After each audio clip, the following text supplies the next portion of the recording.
and welcome to this video. I'm Rasheed Ogunlaru, and I am delighted coach, speaker, and author, and I'm so delighted to be here with Yvonne Dowie. Yvonne, for those people who don't know you, introduce yourself. Hi, my name's Yvonne. I'm Yvonne Dowie. I'm a career civil servant, and I primarily work in the diversity, inclusion and wellbeing space, and has been working on race matters for some time, just to support the organisation on its race agenda. Fantastic. And so that you probably are quite familiar in your work with staff networks, where people are setting up staff networks, or where they're being run to help staff on all sorts of different things, staff of all different kind of groups, with all sorts of challenges that staff face in the workplace, and be it that as a place to belong, for people to share, to advocate, or what have you. We're here to talk today about something which is covered in the new tool around the value continuum, which is around providing a space where staff can be valued. That thing about staff being valued and a safe place for staff. Maybe that's, I mean, the first thing that jumps to my mind, Yvonne, is this thing about a safe space. And I wonder if, for the purpose of people who are watching this this discussion, I'm going to quickly bring up a slide here for everybody. Sure. For everybody's purpose. Let's just quickly turn to this, and I'm going to show everybody a copy of the value continuum, just in case you've not seen it, so that people can just share with us and we can just talk about what we're sharing. So what we've got here, everyone, is the value continuum. And what Yvonne and I are going to be talking about is this first sequence here, which is about being valued, about having compassionate conversations and a safe space. I guess, Yvonne, that it's important for any network to work that it's got to be a safe space. What's your thoughts about that? I agree. There does need to be a safe space for, individual members to be able to come to and have a conversation about their concerns, their worries, but also to celebrate too. Let's not forget the positive. But I think before, that safe, people feel that the space is safe for people to have those compassionate conversations, there needs to be trust. So I would like us to think about taking a step back and look at it from the perspective of the chair or the deputy chair, as well as the executive committee, because there's always... When you say executive committee, for just people who are watching this, and I think they're so right, there are going to be some networks out there, they're well set up, they're structured, they've got the chair, they've got the deputy chair, they've got a work, whether they call it executive committee or what have you, and they've got those things in place. And I guess others may not, or they're just trying to set themselves up now. So I guess you're saying that the people who are the core within that network, they've got to have certain key qualities in order for the network to run at all, right? Absolutely. So I think if we took that word valued and broke it down as an acronym, some of the words or characteristics that come into play for me, and I'm sure we'll have a discussion about this, is if we take the V, for me the V stands the characteristic around validity. So validity for me is about purpose. So individually, what is your purpose? If you've taken up the role, whatever that role is within the network to be, do you have purpose, and how does that purpose play out within that network context? And then if we look at the A for me is about appreciation. And appreciation can be broken down into is what is your worth? Do others appreciate you as an individual? Do you have worth with the relationships that you've actually created? Because I think that can play out quite significantly and positively in that network setting. Similarly, if we take the letter L, to me that's about legacy. And legacy is about, when, I don't know about you, Rasheed, but when I think of the word legacy, it's about what do we positively think about we're going to leave behind that can be progressed as, the network moves into maybe a different era or a different landscape. The U is for uniqueness. We're all different. And as a leader of a network, in whatever role that you have, we have to recognize that not only am I, the individual, different, but also I'm working with different, and that is significant. The E for me is about emotional intelligence. So do you have a self-awareness about where your emotional intelligence is at that present time that you're working within a network? And emotional intelligence, for us, we know what that means, maybe, Rasheed, but for others, if you don't know, is broken down into specific areas, isn't it? And it talks about self-awareness, having empathy, motivation, self-regulation, and social skills. And then last but not least is the D, determination. And I think it's interesting, isn't it, that D's last, and that the characteristic that we're talking about here is determination. Because I think when you do work in a network, you do need to be determined to be able to achieve.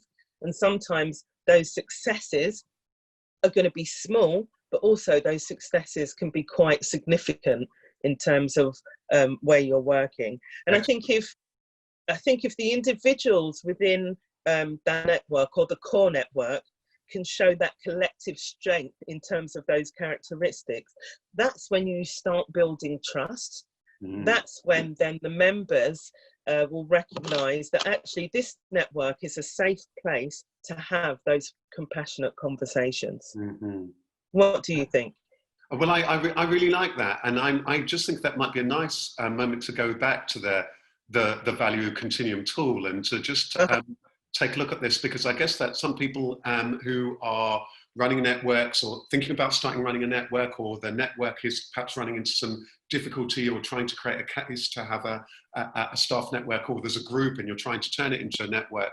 This is really interesting, the things you're saying here. Yeah, I guess what this thing about being valued in that safe space, what jumps out to me, Yvonne, is that there's a lot of work and thought that needs to go around actually how are we actually going to go about that process of making this group, this network, this space, one that has a validity, that's fit for purpose, and has its purpose, and does actually provide a safe space, and where we're able to really appreciate people, whoever they are. So I love that acronym.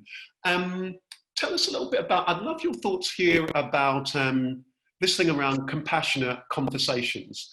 What does that mean to you, Yvonne? And when are they really, really, really important? Again, for somebody who's perhaps watching this, who's perhaps maybe at an early stage with the network, and they've been perhaps watching this so far, and they thought, yeah, I get that acronym's been really useful for me to think about with our network, you know, our validity, our purpose, appreciating people, what we're here to achieve, the uniqueness of people, the emotional intelligence, and we're going to need to be determined.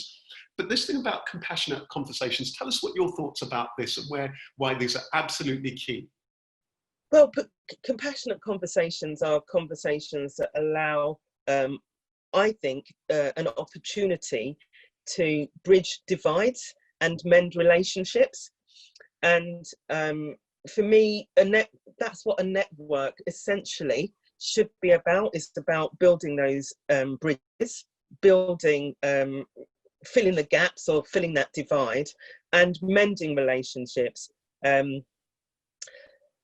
Not always easy, because you have to do that not only from an individual perspective, but actually a network is doing it from a network perspective via the organisation. So essentially, the network is the bridge, isn't it, between its membership and the rest of the organisation. It's interesting what you're saying, because I think what jumps out to me powerfully, I think you're so right, because I just had a thought as you were speaking there, that actually these compassionate conversations, they're going to be absolutely key throughout, whether it's that you're starting up a network, finding out from the constituency what they want, what's really important to them, what their challenges have been. It might well be that you're having then regular meetings, or you've got events, finding out from people, having that ongoing conversation, and also compassionate conversation, I guess, with the rest of the organization. Or if people are then working with, I mean, it's interesting when you're talking about particularly your background, people might well be then dealing with other teams within the organization, the executive or learning and development. There are going to be these skillful, compassionate conversations with all sorts of people individually, as you say, and collectively. That's key, whatever stage you're at. And I love the point you were saying before, you know, Yvonne, about this emotional intelligence and the uniqueness, realizing that not everybody in that staff group, you know, it might be a BME group, an LGBT group, an elder persons group, people coming back from maternity. Each one of those people is unique. So we've got to be aware that those conversations need to be uniquely compassionate to those. Yes, yes. And also with compassionate conversations, before I go on to maybe some hints and tips, is that there's an assumption that with a compassionate conversation that you've built up a relationship already. And actually, sometimes what we're doing is we're starting from scratch. And Stephen Covey, I don't know if people know Stephen Covey, but he's written those books around highly effective people, the 7 habits of highly effective individuals. And one of his chapters talks about the emotional bank account. Now, when we think about a bank account, you're either in the red or the black. And the red is normally meaning that you don't have much left. And the black means that you've got money to work with. Now, if we think about that in terms of relationships, I think that's the same thing applies, that you have to build up a relationship. And that's where it comes back to us talking about trust and safety. So relationships need to be built up. For you to be able to dip into that relationship and have a conversation, to take out what you need, to go away and do action that needs to be done. And well, then that's come powerful. back. I'm just thinking, for people who are watching this, and with this on the screen, the Continuum on the screen, I'm just saying, I don't know if I'm hoping the cursor might show up on the screen, but it is. Then You're doing very well. The network value. So I like what you're saying, because it makes me ask the question: if we're not providing that space, if we haven't built up that trust, then the chances are, we see this in many networks, isn't it? They're not valued. People have maybe gone along to our meeting and then they've left. They don't feel they're valued. They haven't felt valued and they haven't been heard. And then then the second point about then, are you then supporting and representing those members? Have you heard what you're saying? Is the offering that the network is about reflective of where the network actually are? So I think you're so right about that point about that trust needing to be earned and demonstrated. Is there that in the bank account that people are showing willing and keen to come on board? Because I guess one of the things that jumps out to me also, Yvonne, is that some people might be watching this thinking, you know, I loved what Yvonne was saying earlier on about, you know, the chair and the deputy chair and the executive. I'm struggling to even get people on board to build this network.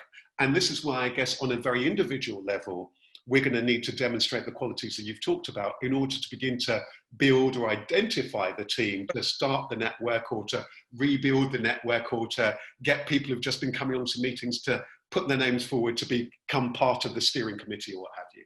Sure. So for me, having that compassionate conversation, I think you alluded to it, Rasheed, when you were talking about, well, what's your intention? Why are you going to have the conversation in the first place? So that would be, for me, the first tip. What is the intention of the conversation?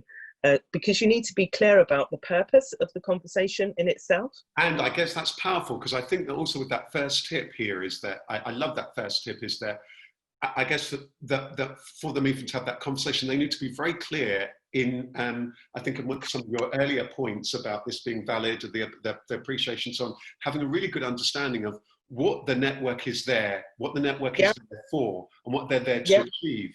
Because then that will also frame that clarity about what the conversations that you're going to need to have, isn't it? That I guess that's really important for them to think about and be aware of at any point. And then there's also something about be self-compassionate. So if you can be compassionate with yourself, so how do you treat yourself in terms of, you know, there's been this term that's been bounded around recently, hasn't there, in particularly in challenging situations, about being kind to each other. So I would say be self-compassionate. So be aware that there needs to be an element of kindness when you're having this conversation, and link into your, I would call it your internal dialogue, but making sure that that's positive and that you're not giving yourself a hard time. So you check your intention. So what is the conversation going to be about? One can think about, I need to make sure that I have an element of positivity and kindness when I'm having this conversation. That would be my second tip. I like that, because I think what jumps out to me about that is, I just think about compassionate conversation, the messaging. You know, part of my background is in media and PR before being a coach, and there's a lovely point about then the messaging of what the network is about and all the wording of your publicity, or let's say you've got a web page, that then needs to have that compassion. It needs to be almost opening up that conversation. This is who we are. This is what we're about. This is the group that we're supporting. So then that becomes a lovely, rich beginning of a conversation, a statement of intent of who we are, what we're about, and so on. And I love that point there, that tip about self-care, I think, Yvonne, because we know that running a network can be incredibly challenging. You know, it's people doing that on top of the rest of the things in terms of their day job, and we're asking people to provide extra time and so on. So being kind. Sometimes some people perhaps watching this might be frustrated that they feel that their network's been at stage 1 for the last year or 2 years. Yes. It's not unusual, isn't it? So I think that point about self-care is really important. So on that I love that thing about that self-care, that tip around self-care, that tip around being very mindful about that compassionate conversations. Any other tips that you would share with networks? I've got a few, so let's see if we can work our way through them. You talked about time, so make sure, I would say, that you have time to listen. What you don't want to do if you're going to be going into a compassionate conversation is not have the time to listen. And listening is a skill in itself. Most times we hear people, we hear what they say, but we're not actually listening to what's being said. And I think that's two different things. An example I would give, I suppose, is when someone says to you, "Good morning," and the person responds, you say, "And how are you?" And they respond, "I'm not feeling too great." And you say, "Oh, that's great, that's fantastic," and you walk away. You actually haven't listened to what's been said. So if you're going to get yourself involved in a compassionate conversation, ensure that you've got the time to listen to the responses. I like that, because I think what jumps out to me, Yvonne, as you say that, is that it's on 2 levels, isn't it? It's that one-to-one. I might be chatting to somebody between meetings, or I've got to have a follow-up conversation. I'm trying to do whatever it is I'm doing. But also for those networks who might well be running sessions or meetings where people are sharing their own testimony, or you're working on particular things, really allowing that time for that conversation or for that discussion is going to be really, really important. And how that is managed is going to need to be done with a great deal of care. What's your next tip that you want to share? So my next tip is increase your own distress tolerance. So in other words, that links to your emotional intelligence.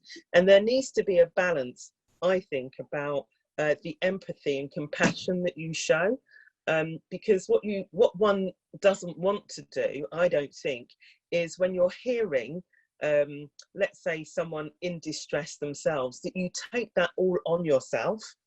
And then you can't function in terms of being able to listen to what you're hearing. I see. So this is, I just wanted to pause there, because it's such an important point, that staff networks, whatever they are, the network might well be one around age, gender, class, interest, disability, LGBT, BAME, or what have you, any particular topic. There could be all sorts of things that people are sharing or talking about, or concerns that people have, that can be heavy, or things that may well have an emotional impact.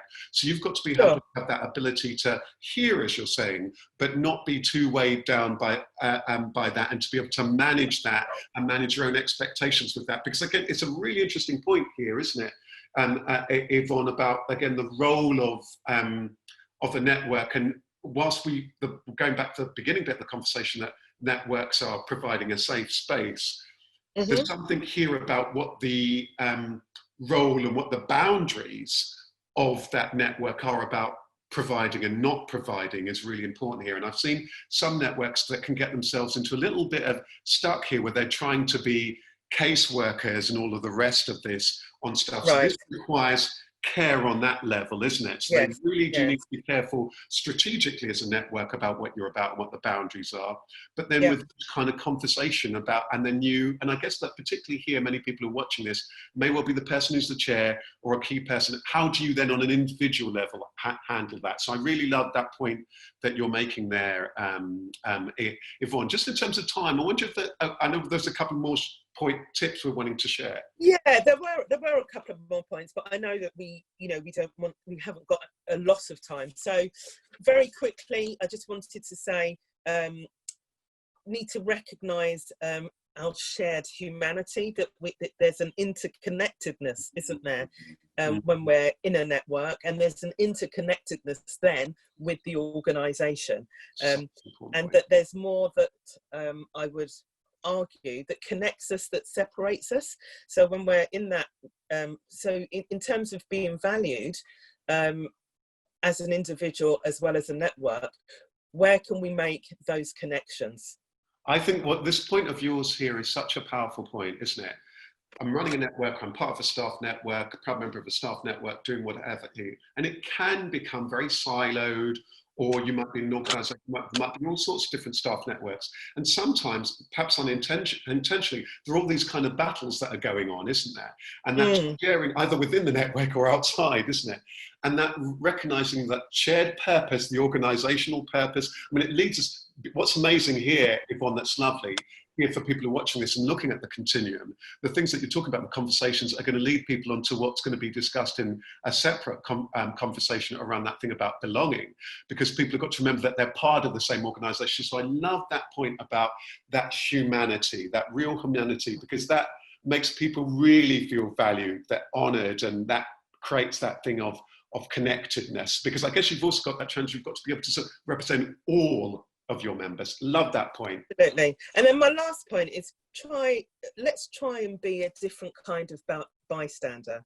And by that I mean is, rather than be passive, let's be active and offer an empathetic reflection. So an example of that is, I noticed you looked worried, or I noticed you looked concerned, or I noticed you was frowning there. How can I support you? How can I help you? Because that then, I think, allows for the other person, or whoever it is that you're talking to take time to think themselves and respond accordingly. And then if we take that wider, how a network can take action going forward with its organisation, if you are that different type of bystander where you are active, you can say, as a critical friend to the business, I've noticed in policy that this is happening. How can I support us to think about this differently? Well, I like that, because I think that point that you make also about that bystander and so on is really interesting, because I guess what many networks will be doing, looking at that continuum, is that they're wanting to get people on board, to have created that safe space, to get people on board, so that they feel that perhaps that they're like they're a passenger, a participant, and enable. And because I guess that's a lovely point, isn't it? And then active, empowered. So I love that point. So perhaps I move over a period of time from being a bystander to a participant and part of this organisation, and help and move it forward. Well, Yvonne, I want to thank you so much for all of your time. Thank you. Today. I want to thank everybody for listening here. You'll find details of the Continuum on the website, and the details of that will be in the top and tailing of this video or below this video. Thanks again, Yvonne, and thanks everybody for watching. Thank you. Take care. Take care.